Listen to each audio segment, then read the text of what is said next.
청취자 여러분, 구독과 좋아요 한 번씩 부탁드립니다. 한부엉이의 무서운 이야기 지금 시작합니다. 외식 후에 오빠랑 저는 가깝게 사시던 고모할머니 댁에 잠시 맡겨졌어요. 엄마 아빠는 저희를 맡겨두고 집주인과 단판을 지으려고 생각하셨대요. 외식하기 하루 전 누구한테 연락을 해야 할까 고민하시다가 불교와 무속을 좋아하는 외할머니께 연락을 드렸는데 신기하게 전화 걸자마자 전화를 바로 받으셨대요. 평소 귀가 좀 어두우시고 외할머니 댁 전화벨 소리가 작아서 전화를 걸면 한참 후에 받으시는 편인데 바로 받으셔서 엄마가 웬일로 전화를 바로 받으셨대요?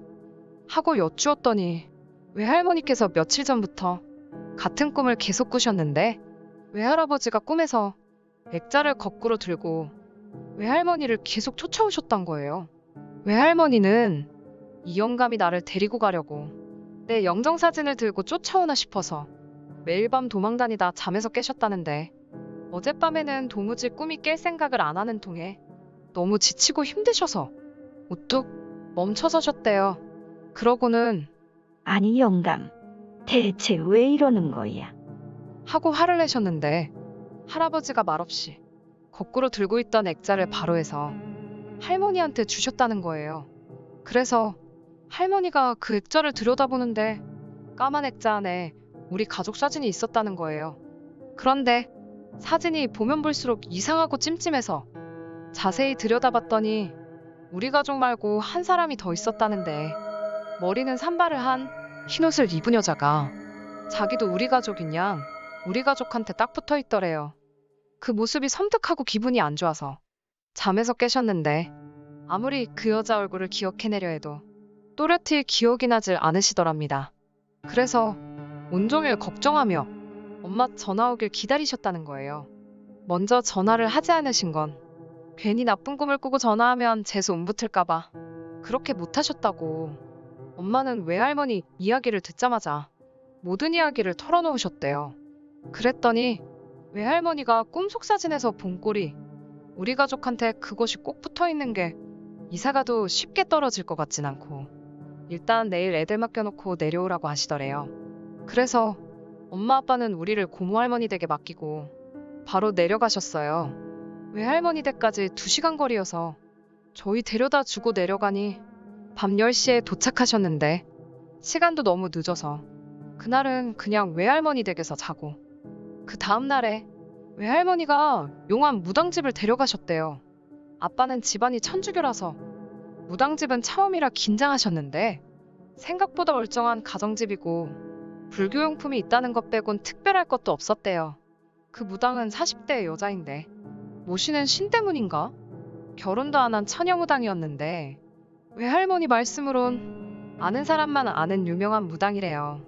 그런데 옷도 무당 같은 옷이 아니라 사복을 입고 있고 넉살 좋게 웃으며 엄마 아빠를 반겨서 처음엔 그 집에 있는 무당의 가족인 줄 알았는데 외할머니가 먼저 바닥에 앉으시고 따라서 엄마 아빠가 앉으려고 하는데 그 사람이 그렇게 걱정되는데 왜 안 데려왔어요? 데리고 와야지. 하더래요. 엄마 아빠가 갑작스럽고 당황해서 아무 말도 안 하고 서 있었더니 일단 앉으시고요. 딸은 안 데려와도 아들은 데려와야 되는데.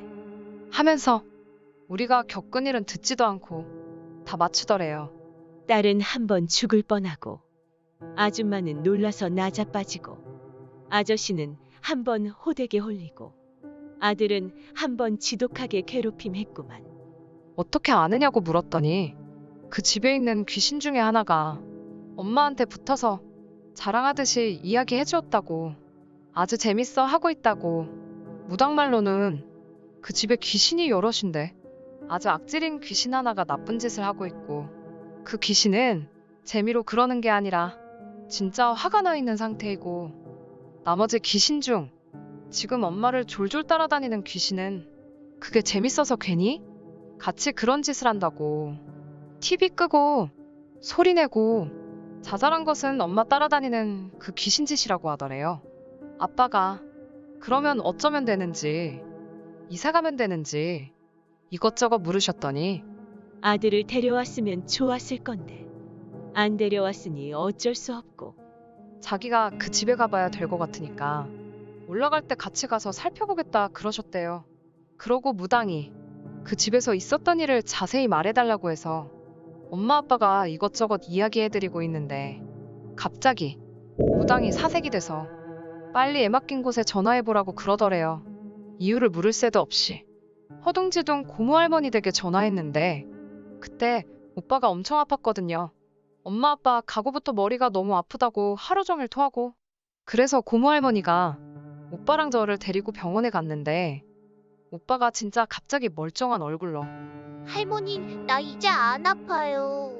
이러고 의사도 아무 문제 없다고 그래서 다시 집에 왔더니 또 시름시름 앓고 밤새 고모 할머니는 잠도 못 자고 오빠 돌보시고 그때 엄마 아빠가 핸드폰도 없고 외할머니 댁 연락처도 없어서 연락도 안 되는 상황이었거든요.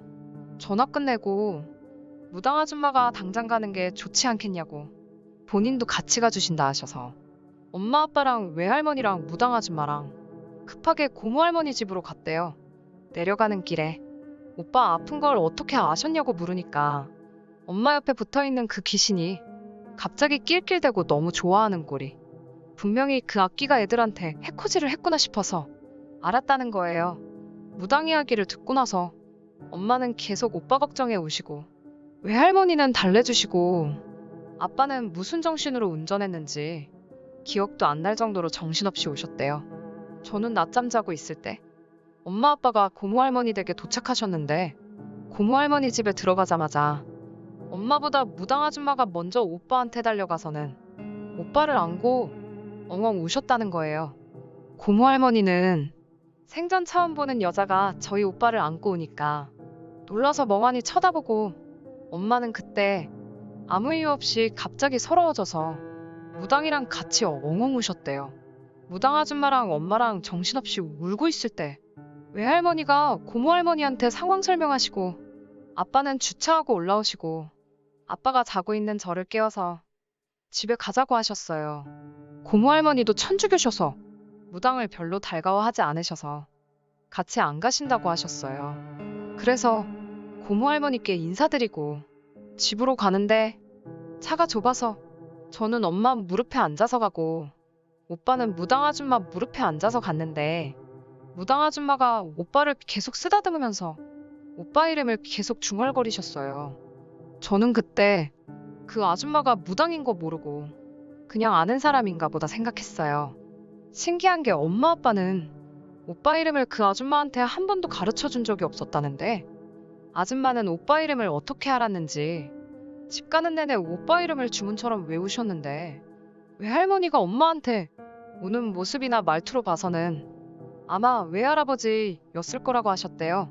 집에 도착하고 차에서 내리자마자 무당 아줌마는 오빠를 내려놓고 무표정으로 집안에 제일 먼저 들어가셨고 그 이후로는 마치 다른 사람처럼 오빠를 끌어안거나 하지 않았어요.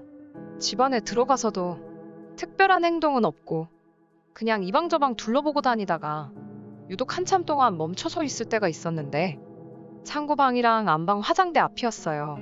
한참 돌아다니다가 창고방에 가서 장롱을 열고 장롱에 있던 부적을 바로 찾아 떼버리는데 부적이 무슨 불에 탄 것도 아니고 누렇게 반쯤 사가 있었어요. 후에 외할머니가 붙여두신 부적인 걸 알게 되었죠. 그러고 새 부적을 척 붙이시고는 오빠한테 숨고 싶으면 저번처럼 발길 닿는 곳에 숨으면 된다. 라고 하셨대요. 그러고는 작은 방에서 나와 탁자를 갖다 버리라 했어요.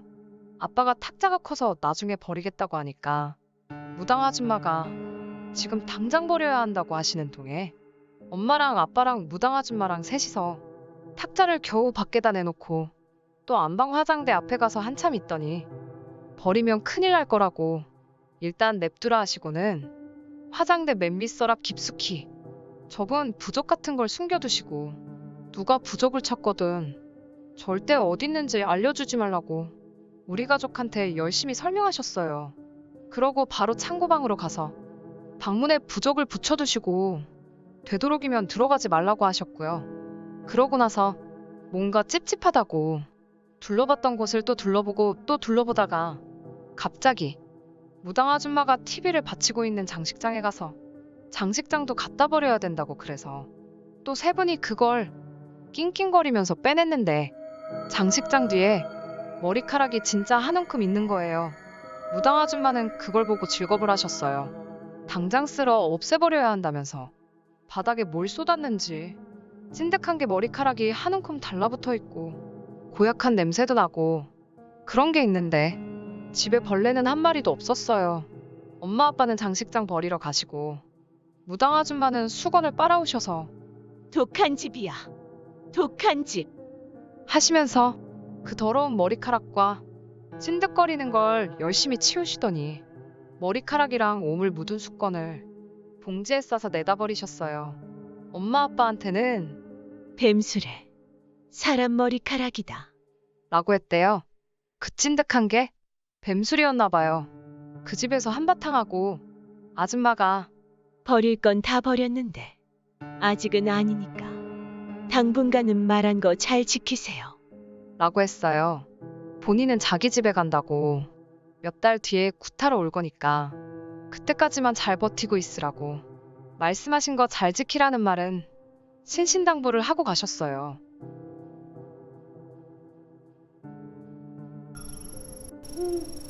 이번 이야기 재밌게 들으셨나요? 구독과 좋아요 눌러주시면 앞으로도 더 흥미로운 이야기를 준비하겠습니다. 제 영상을 시청해주신 분들 행복한 하루 되시길 바랍니다. 감사합니다.